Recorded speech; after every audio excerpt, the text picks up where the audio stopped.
This 4th of July, I would like to cut to former Speaker of the House, Nancy Pelosi. Play the clip.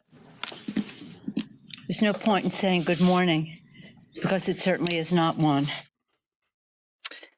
That's it. That's basically how we feel on this 4th of July with the Trump regime completely annihilating everything in this country, kidnapping people off the streets, throwing them into some insane place called Alligator Alcatraz, and the government is selling merch promoting a concentration camp and celebrating that migrants could get eaten by alligators. And we're only in like month 5 or 6 of this presidency. Yeah, we're just getting started. Not to mention, I look back on just this short time frame, how many people have lost their jobs in the federal government. The USAID victims, they're saying, are in the hundreds of thousands. The just blatant disregard for the Constitution and the judiciary, it's depressing. And let's just talk about the collective sane washing that is going on about taco tits. That's what we call the president of the United States, taco tits, about his cognitive decline. It is jarring. And legacy media, corporate media, just jumps in as though he is a man operating with all of his faculties with the idea of law and order in mind and honoring the Constitution. They just give him the assumption that he's operating on that.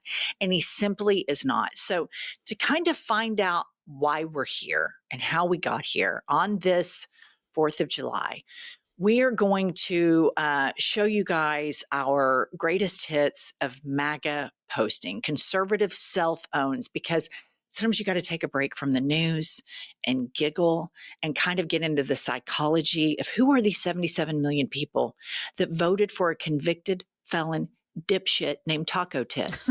Well, let's take a look. Kylie, put up the first one. Lance posts, "Hey, pro-lifers of Texas, it's your time to shine, sweeties. 29,927 children in foster care in Texas, 3,378 children waiting for adoptive families. I expect to see this number drop dramatically in the next 30 days. And Lance, of course, is trolling the pro-life people because they act like they're so pro-children. Taylor Lackford, a MAGA loyalist, responds, "Being pro-life has nothing to do with after-birth care." Isn't that the truth? I mean, that's the truest statement I've seen with all this pro-life stuff. They don't give a flying fuck about a child after it's born. They don't want them educated. They don't care if they're fed. They don't want them to have homes. Like, they give a shit about controlling women's bodies, and they're guising it in the form of being pro-life, but they are not. And they don't care about children enough to get guns out of people's hands. And we just read a report recently, you guys, that there are more guns in the United States of America than people. That surprises me zero. Those are American MAGA values right there. Okay, Kylie, next. Okay, red, white, and blue hearts. Ultra MAGA Kimmy, it's a real name. She posts, "Why do you honestly think white people are racist? I want facts." And John Fugelsang responds, "Where was Barack Obama born, please?" And Ultra MAGA Kimmy responds, "Kenya." See, this is a fundamental problem that I fear in the United States of America. You have people like Kimmy that lives in a rural community that only runs around with people that snort Fox News and listen to, Russia-infused podcasters. They never have access to the truth. So that Kimmy is not even aware that that was a self-own, because she and her friends that go to church and go to lunch after, they just assume, well, Barack Obama was born in Kenya because his middle name's Hussein. And they never hear the truth. They never get to establish what real facts are. And I would say that this goes beyond rural America. I think a lot of suburban America, and even in the cities where you have concentrations of white people that don't commingle with their diverse fellow citizens, is such a detriment to the progress of a country where we have one of the coolest things ever. which is diversity. I mean, Pumps and I go to New York City all the time for work on this podcast. And I love being in the streets of Manhattan because it is so diverse. You hear different languages, different skin colors, different hair colors, different ages, all on the streets, all living their lives peacefully. And these white Americans just have a real fundamental problem with globalization and diversity. Okay, Kylie, next. All right, somebody posts here. We have 20 to 30 million undocumented people in the country eating lots of eggs every day. 2 eggs for each person is 60 million a day, plus other food products that have eggs in the ingredients. This could be as high as 100 million eggs a day. Take a week, 7 days minus 2 days for cereal. You have 5 days of egg consumption. That is 500 million eggs a week. One chicken only lays 1 egg a day. Most days, that is 500 million chickens. If we subtract 20 to 30 million people, we will have enough eggs, prices will come down. So there you have some guy, sharp as a tack, solving the egg inflation by deporting 20 to 30 million American workers. That's crazy. I mean, that is unhinged. Like if I picked up my phone and like my child posted that, I'd be like, we need immediate care. This is nuts. All right, Kylie, next. Okay, I'm going to pop up an image, and this is a very real image from a CPAC event. Okay, Oh, wow. I've seen this. So the people who are listening right now, it's the stage and of CPAC, and it says, "We are all domestic terrorists." And I want to point out something that's really interesting about CPAC. So Pumps and I last year were in Budapest doing a project, and our host told us that conservative groups like Ted Cruz with CPAC and other like Charlie Kirk Turning Point, they all have these conservative conferences in Hungary. And the reason for that is they see that as a model for what the United States of America should aspire to be, which is a dictatorship. And the beautiful thing about what's been happening in Hungary, specifically in Budapest, is Viktor Orban, who is the dictator of that country. He said that he canceled Pride Parade. Yep. He canceled Pride Month, just like our White House did. Our White House canceled Pride Month and refused to acknowledge it. Well, Viktor Orban said, no parade, and if you do it, you'll be fined $500 and possibly even arrested. 200,000 Hungarians took to the streets in Budapest and showed him exactly that people are not assholes. And a little bit of interesting tea about Viktor Orban that we learned while we were in Hungary. So during COVID, his number 2 or number 3 guy, this dictator, Viktor Orban, he goes to Belgium to an EU conference, and everybody, there's a curfew. This is during the height of COVID is supposed to not have, more than 2 or 3 people in a place at a time. So in this apartment building, the other tenants hear all this ruckus, loud music, a bunch of hooting, a bunch of hollering, right? So they call the police. The police arrive and they find themselves at the door and they open the door and there is a gay orgy going on behind the door, which is clearly against these sequestering rules of COVID at peak COVID. Well, some eagle-eye neighbors in the neighborhood notice a fellow shimmying down the drainage pipe trying to backdoor exit from the gay orgy. And it was none other than this number 2, number 3 guy in Viktor Orban's government, who immediately came out very anti-gay. Of course. This is a very anti-gay government, much like the MAGA movement is. So we have always pontificated here that, people that say they're straight, that talk about wanting anti-gay stuff all the time and talk about gay stuff and focus on gay stuff, a lot of times in their private time are doing gay stuff, which we support gay stuff. Right.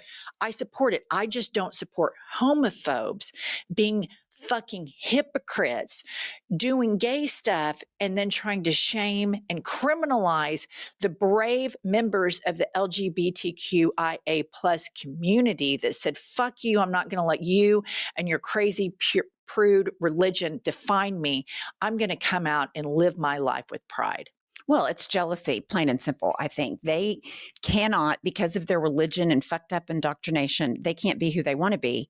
So they have to malign what they most desire. And again, I say it all the time. Look no further than Grindr during the Republican National Convention. Grindr didn't crash during the Democratic National Convention because they get to go on Grindr all the time if they want. If you're gay and want to be on a Democrat, swing for the fences. But Republicans have to get away from their Puritan wives, just go to town. Because we're not nosy and codependent and worry about what people are doing in their bedrooms if they're consenting adults. Okay, next up, Kylie. All right, we have Wendy, MAGA lady, and I want to point out that her avatar is a Donald Trump's mugshot. I voted for Donald Trump to piss off liberals. It was really funny. I am worried that I will lose my Medicaid now. I have type 2 diabetes with diabetic retinopathy. If I lose my health care, I won't be able to afford my meds and will lose my vision. I'm in tears. Please help me. Is that real? Kylie. Yes, and supposedly she deleted her account shortly after. So this is it, though, you guys. She says the quiet part out loud. The ethos of MAGA is hating the libs. And this is what Donald Trump campaigned on, the enemy from within. And he has propagandized and indoctrinated his intellectually lazy base by thinking the reason you have problems is because of these liberals. When the liberals actually fight for Wendy, Right. ultra MAGA old lady with your president mugshot as your avatar, as much as I hate what you believe, I don't want this woman to lose her health care. Absolutely And that's not. the difference. That's the fundamental difference between the left and the right. Did you notice now with this reconciliation budget bill that's going to cut so many Medicaid patients that they're posting, MAGA is posting on Twitter that it's Democratic communities that it will hurt the most. Blue cities and blue states will be hurt the most by this. And I have news for everyone. It's the buckle of the Bible Belt. It's states like we live in Oklahoma. It's rural America. It's rural America, and they are straight down the line, MAGA. Okay, next up, Maxie Virgil posts, reasonable conservative is an oxymoron. And Michael 27 with a cross says, okay, buddy, so is dumbass liberal. Clearly, he doesn't know what an oxymoron is. Clearly. Okay, next, Kylie. Brian Krasenstein posts, this is so sad. Trans man Luca Strobel uses women's restroom and then is allegedly assaulted by bar owner and detained by police. I want some of you transphobes to explain to me how this is okay. And you see the image of this person that was assaulted. And this is a trans man, very male in his affect and appearance. And the bearded goat responds, he's a man. He should be using men's restrooms. So this is kind of like what they're going to be figuring out. Trans men appear as men. Right. Trans women appear as women. So all of this bathroom policing actually puts people in danger because this trans man, because of these laws, was instructed that you have to use your bathroom of the genitals that you had at birth. So he goes into the women's restroom. He is a trans man and was hate crimed for following the law. Here's the thing. They don't give a shit about what happens to these marginalized people. What bothers me so much is I would ask any single one of these people that go fucking bananas about trans in the bathroom, does it matter? Like, I have gone into a men's bathroom a gazillion times when the women's line was too long. I have gone in men's bathroom with other men, and you know what happened? Fucking nothing. All right, Kylie, next. In 2020, my MAGA uncle looked my sister and I in the face and said he didn't recognize us under our muzzles. We're wearing masks because we were at a funeral for someone who died from COVID. And this, you guys, this was very, very real. I mean, the propagandizing and the attack on science during COVID broke the right in a way. They were already so broken, but I feel like it was a permanent breakage in that, because if you ever find yourself on right-wing Twitter, which it's hard not to because Elon Musk rigs the algorithm that it feeds you that, even if you never participate in it, they have two go-tos. about things. Number one, you don't know what a woman is, or you don't know what a real woman is. Define what a woman is. And then they go to, I bet that this person has been vaccinated, as though that's a Right. character defect. Right. Well, I mean, the crazy thing about all of this vaccination stuff is the measles thing. Like, first of all, I do not want to hear, I don't want to get a vaccine, my body, my choice, yet I want to control women's bodies. I just have to get that out there. But people have measles now for the first time since the vaccine's out. People are dying from it. And these MAGA people have lost children and said, we still wouldn't vaccinate.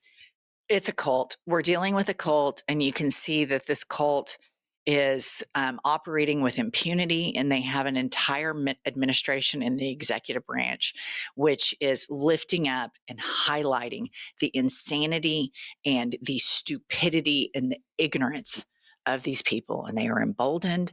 And this is the decline of the American empire. So happy 4th, all you fucking triple Trumpers. Fuck you.